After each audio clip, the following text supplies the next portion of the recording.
Welcome to Dark Knight Films Gaming. And a special video game night. Tonight I am doing a special retrospective on a game that I really loved back in the day, and that is Spartacus Legends from 2013, released from Kung Fu Factory and distributed through Ubisoft. This game was based on one of my favorite properties, Spartacus, the Starz television series. And what they had on their hands with this could have been more than just a cash grab. Because the game that they came out with, they did a stupid free-to-play thing instead of just bringing the game out as a purchasable game that you could just buy. And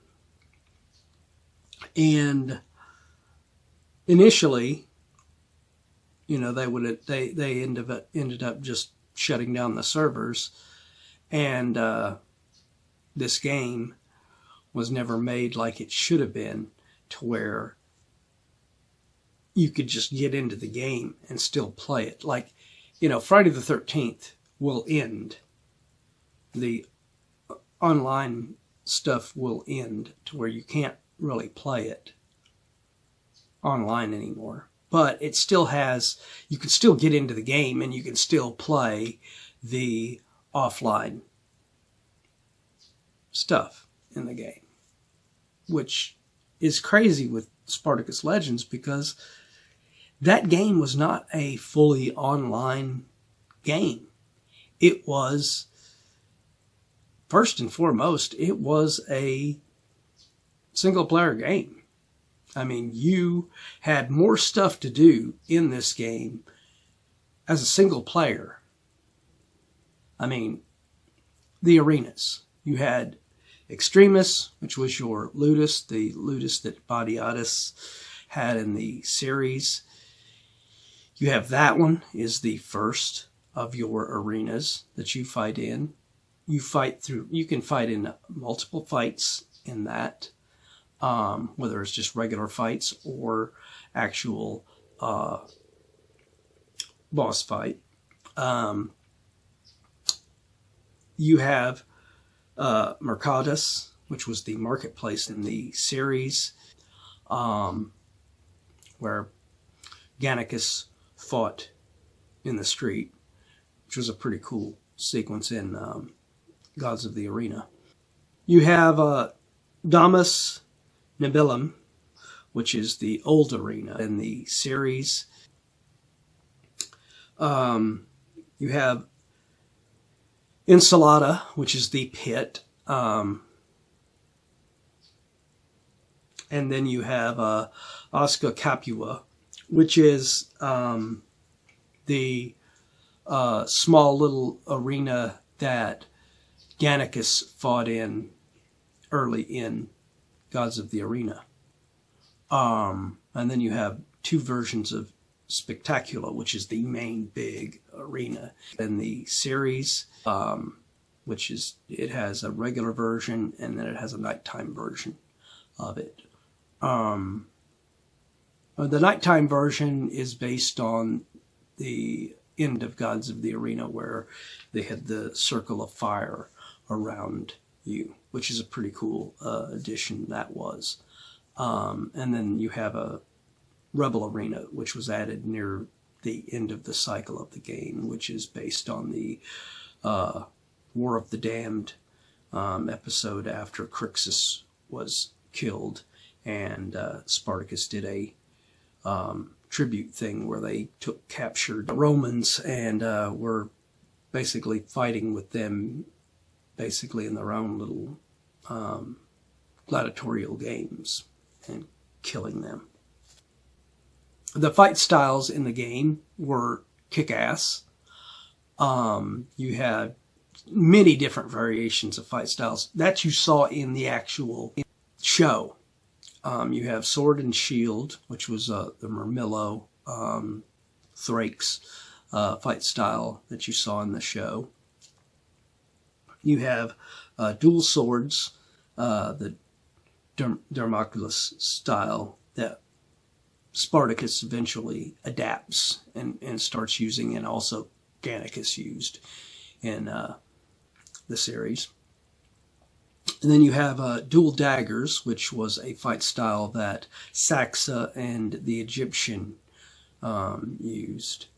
And then you have Two-Handed Hammer, the Secutor style, which is the strongest of the styles in the game. Then you have the Two-Handed Sword, which is an all-around fight style. You have the Trident, which is basically the Rotarius style, but without the net. Then you have the Spear and Shield, which was the Hopmoclus style, just without the little dagger that they would use in there. And then you have the final fight style, which is basically no style at all. You just, if you wanted to fight with your gladiator with no weapon, just take away his weapons.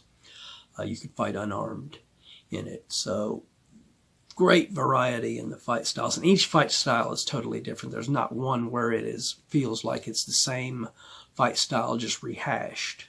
And then you had the legends that were included in the game from the actual show, and some of them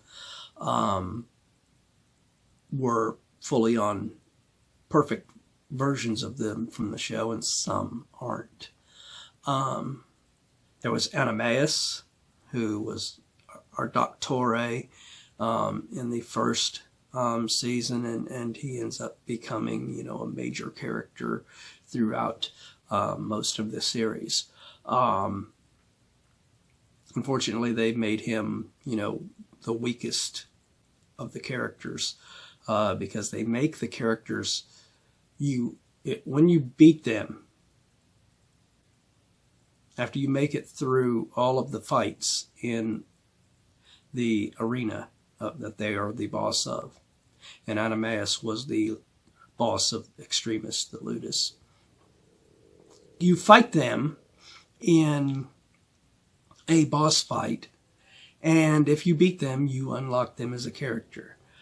I think they should have made this to where you don't unlock them right away, because you can continue playing this thing over and over and over and over and over again.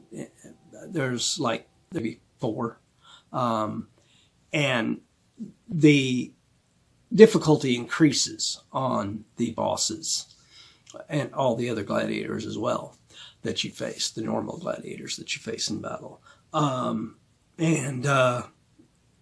So these characters should have been what their 4th version that you faced was, and not the first. You shouldn't have been able to unlock them until after you fought them that 4th time.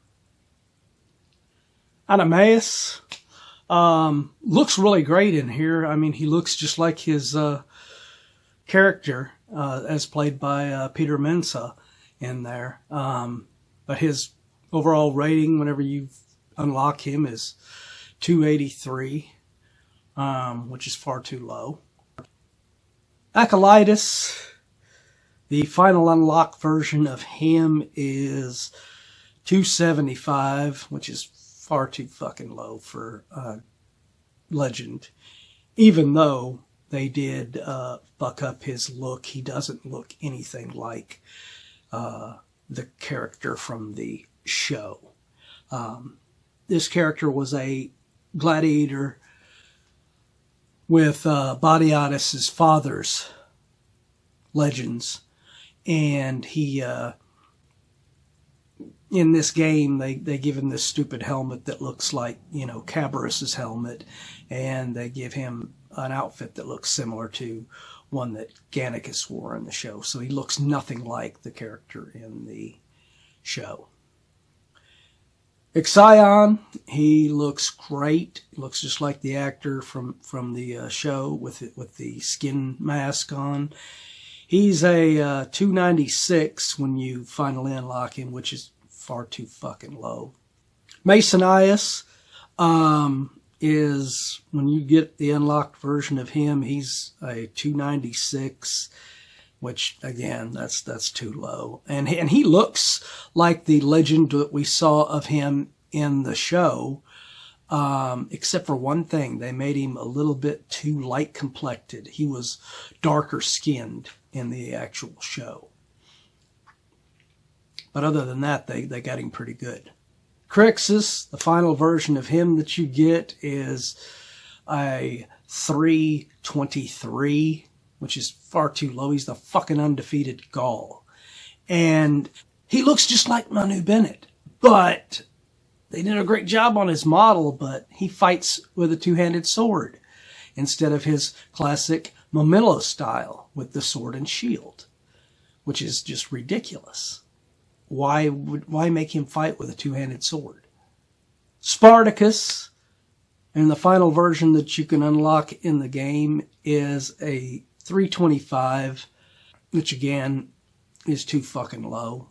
And he looks like Liam McIntyre, but he's wearing just Ludus attire. He's not wearing any champion attire that Spartacus ever wore in the show. So, I mean, it looks weird that all these other ones are champion attires that they're wearing, and Spartacus is wearing just his Ludus attire. And he looks like Liam McIntyre instead of looking like Andy Whitfield. Asher, the final version of him that you get in the game, is a 365. And, you know, he looks great. He looks like the real Nick Tarabay. They did a great job on his model. But the outfit they gave him, he didn't fight with dual daggers. He fought with a sword and shield. If they wanted to give him the dual daggers, they should have given him his look like he had in Vengeance. That would have worked then. Gannicus, the final version of him that you can get in the game, is a 458, which is the highest of all of these legends, but still, that's far too fucking low for him. This is freaking Gannicus. This is the god of the arena himself. And he looks great. I mean, he looks just like Dustin Clare. They did a great job on his model. I didn't like his outfit because they basically gave him the same exact outfit they gave to Acolytus, which was stupid. Agron is a 415, which again, that's far too low for him as a character. He looks like Dan Ferrugal. He looks great. But in the outfit that they gave him, which is from War of the Damned after he got injured,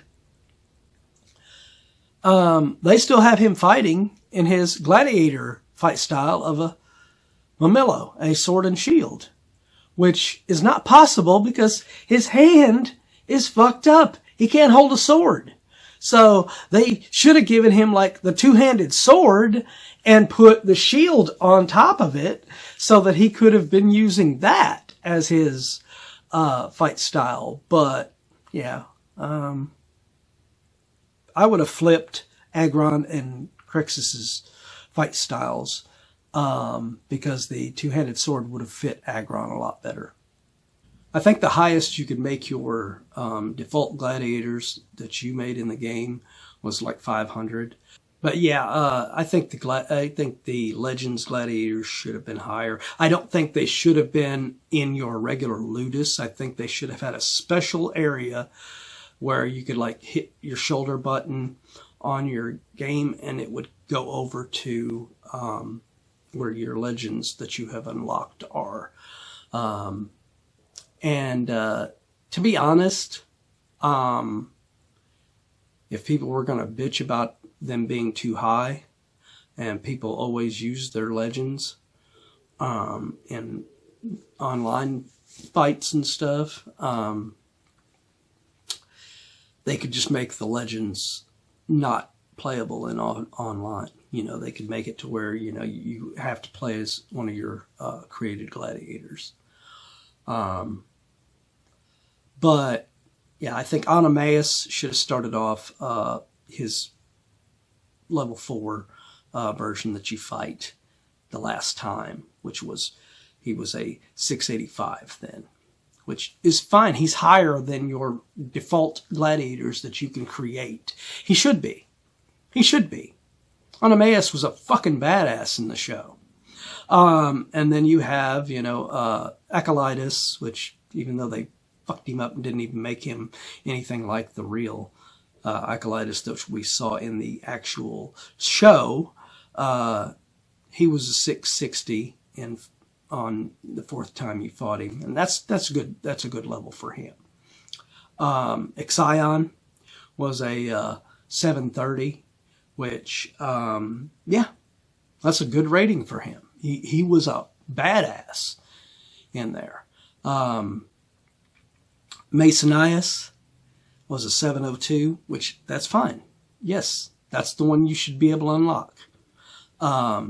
Crixus was a 740, and that is the perfect rating for Crixus, because Crixus was one of the best fucking gladiators in that series. Spartacus was a 720 on level 4, so yes, that is a good rating for him. That is what he should have been.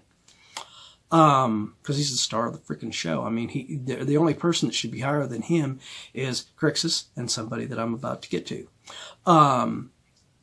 Asher, I don't think he should have been as low as he was. I think he should be like he should have been like a 670. He should have been lower than Anameus, but he still should have been pretty damn good. Gannicus, he should have been a 740, just like Crixus. I think those two are pretty equal as far as how badass they were in this show. So in this game, they should have been equals. And then Agron, he should have been a 705, I believe. That would have been a good rating for him. But I mean, and then they came out with these community bosses, which everybody, whenever they started this, was like, oh, cool. This is a great way to put Theocles, you know, and Cabarrus, and all these big fucking badasses that we saw in the show that were really big, larger-than-life characters. And then that will be a way that we could unlock them, fight them in there. But they didn't make them unlockable. They made it to where you fight them in there, and if you do a certain amount of damage, you may be able to make it to the tier to be able to unlock a piece of the armor that is on one of these community bosses. And only one community boss was outfitted with his real attire, and even then it wasn't really him, and that was Cabarrus. And the Cabarrus that we got in there was just basically a default gladiator dressed like Cabarrus. He wasn't the oversized, badass, huge monster of a guy that he was supposed to have been. But yeah, I don't think that they should have done that. I think they should have made it to where, like, if you go into the community boss fights and you fight the community boss like a number of, like, maybe 10 times during it, you are guaranteed that once the community boss battle is over, you will unlock that gladiator. So, I mean, they could have had, you know, they could have had Cabarrus as an unlockable gladiator for it. They could have had characters like Saxa, the Egyptian, Theocles, so many great characters in this rich history of this series could have been included as additional characters, but Ubisoft didn't really give a shit about the hard work that Kung Fu Factory put into this game, and just wanted the quick cash grab, very similar to what happened with Evil Dead, the game recently.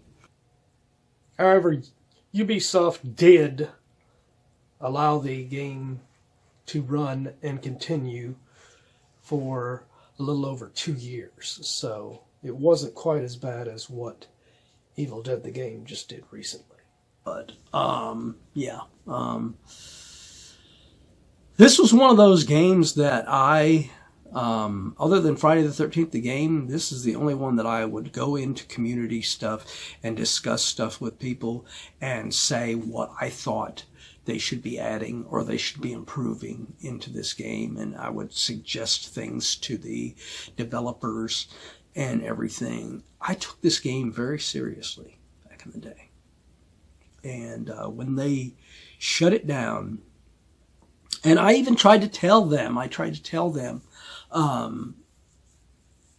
please just stop this main menu. Because when you came into the game, you were at a press start thing where you're not in the actual main menu yet.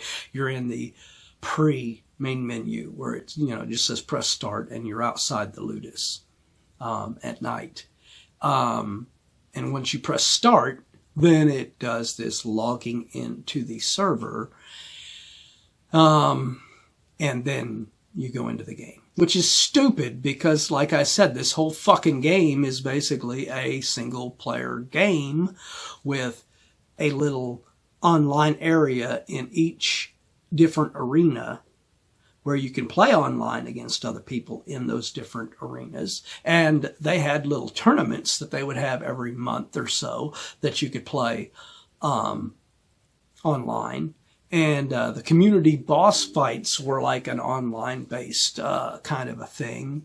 But even them, they were a kind of single-player thing where you're not really competing. You're competing against a computer character who is supercharged with unbelievable stats to where you have to fight him as a community to kick the shit out of him to get his health down far enough to eventually defeat him.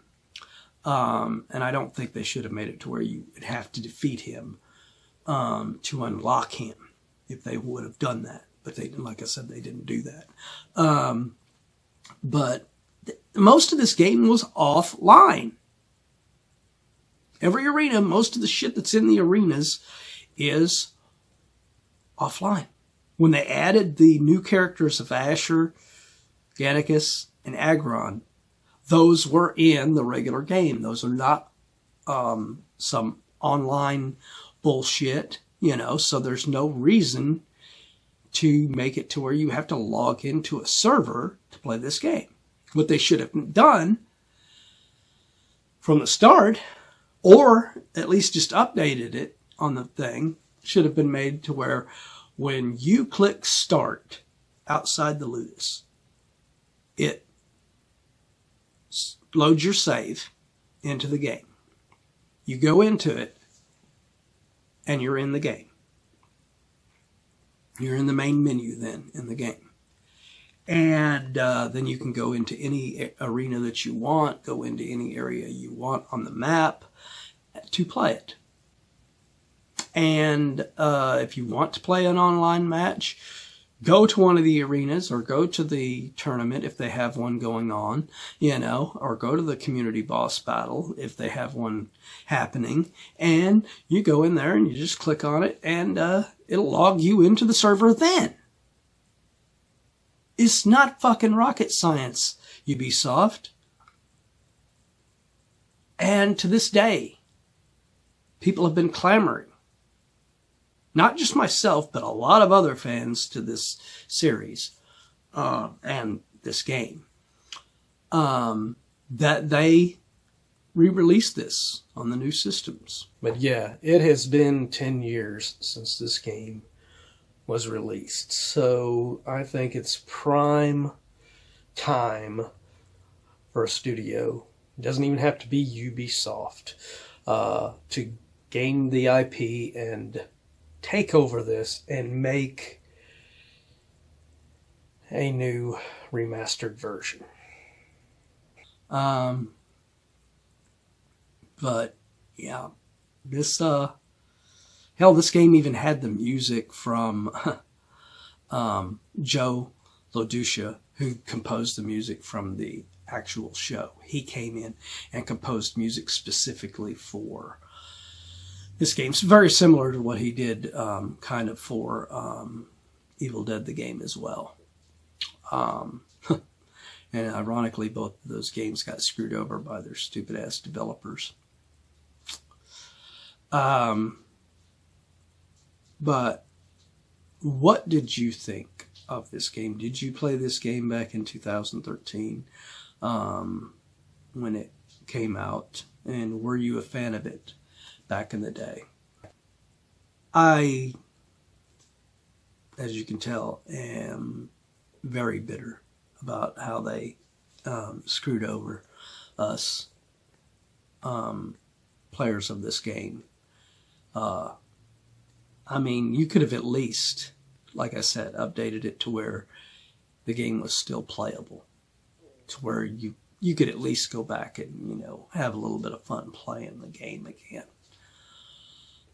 Even if they never added any other characters or did anything else with it, you know, I mean, it's fine to shut down the servers, end it, you know, that's fine and dandy, but make the fucking game still playable, you know.